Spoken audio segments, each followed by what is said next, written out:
একদম কথাটো স্পষ্ট চাওক জনজাতিকৰণ নীতি আমি টাই আহোমসকল বা অসমৰ 6টা জনগোষ্ঠীয় জনজাতি মৰ্যাদা বিচাৰি থকা হৈছে আৰু এই জনজাতিকৰণক লৈ পিনে কোনোবা ৰাজনৈতিক দলে তেওঁলোকৰ ৰাজনৈতিক সুবিধা আদায় কৰিব বিচাৰিব তাত কিন্তু আমাৰ বিৰোধ আছে কিন্তু আৰু এই যিজন AIDFৰ বিধায়কজনে যোৱাকালি যেতিয়া মন্তব্য প্ৰকাশ কৰিছে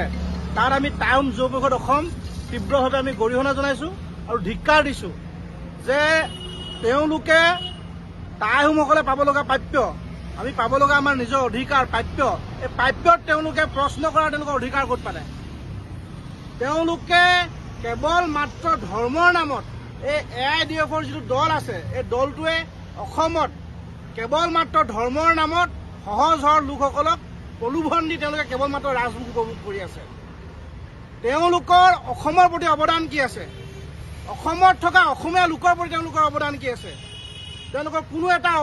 অৱদান নাই না অসমখন গঠনীয় হোৱাত অসমৰ সমাজ জীৱনৰ প্ৰতি তেওঁলোকৰ কোনো অৱদান নাই কিন্তু কেৱল মাত্ৰ ধৰ্মৰ নামত তেওঁলোকে ধৰ্মৰ আফিম খুৱাই তেওঁলোকে ৰাজনৈতিক অধিকাৰ উপভোগ কৰি আছে আৰু এই দলটোক অসমৰ পৰা সম্পূৰ্ণৰূপে নিষেধ কৰিব লাগে আৰু আমি টাই আহোম লোকসকল বা অসমৰ 6টা জনগোষ্ঠীৰ লোকে সম্পূৰ্ণৰূপে বিৰোধিতা কৰিম আৰু অনাগত দিনত তেওঁলোকক আৰু প্ৰত্যুত্তৰ দিবলৈ আমি সাজু থাকিম কিন্তু আৰু আমি যি অসমত 6টা জনগোষ্ঠীৰ যি জনজাতি মৰ্যাদা বিচাৰি আছো এয়া আমাৰ পাব লগা প্ৰাপ্য হয় আৰু এই প্ৰাপ্যৰ ক্ষেত্ৰত যদি কোনোবাই যদি বিৰোধ কৰে তেওঁলোকৰ কিন্তু পৰিস্থিতি ভয়ংকৰ হ'ব কিন্তু এইটো একদম স্পষ্ট কথা উজনি অসমত বা অসমত এই দলটোক কিন্তু আমি নিষেধ কৰিবলৈ আমি কিন্তু অসম চৰকাৰক আহ্বান জনাম যিটো দলে আৰ্চাদ মাদানীক অসমত আদৰণি জনায় যিটো দলে তেওঁলোকৰ হিডেন এজেণ্ডাই হৈছে অসমখনক বিদেশী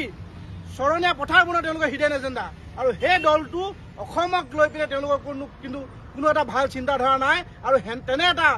দলক অসমত সম্পূৰ্ণৰূপে নিষেধ কৰিব লাগে আৰু উজনি অসমত AIDFক কোনো বিধায়কক আমি যোৱা একদম সম্পূৰ্ণৰূপে বিৰোধ কৰিম কিন্তু তীব্ৰ বিৰোধিতা হ'ব কিন্তু কোনো এজন বিধায়ক বা কোনো এজন প্ৰতিনিধি কিন্তু উজনি অসমত সোমাব নোৱাৰিব কথা স্পষ্ট না গুৱাহাটীত সোমাব দিয়া হ'ব তেওঁলোক অপদস্থ হ'বলৈ কিন্তু সাজু থাকিব যদি তেওঁলোকে 6 জনগোষ্ঠীৰ ৰাইজক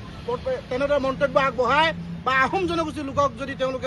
তেওঁলোকে পাব লগা প্ৰাপ্য বা অধিকাৰত যদি এই ৰাজনৈতিক দলটোৱে যদি মাত মাতে তেতিয়াহ'লে অনাগত দিনত কিন্তু তেওঁলোকে আহোম জনগোষ্ঠীৰ লোক বা 6 জনগোষ্ঠীৰ লোকৰ পৰা তেওঁলোকে উচিত প্ৰত্যুত্তৰ পাবলৈ সাজু থাকক কিন্তু একদম কথা স্পষ্ট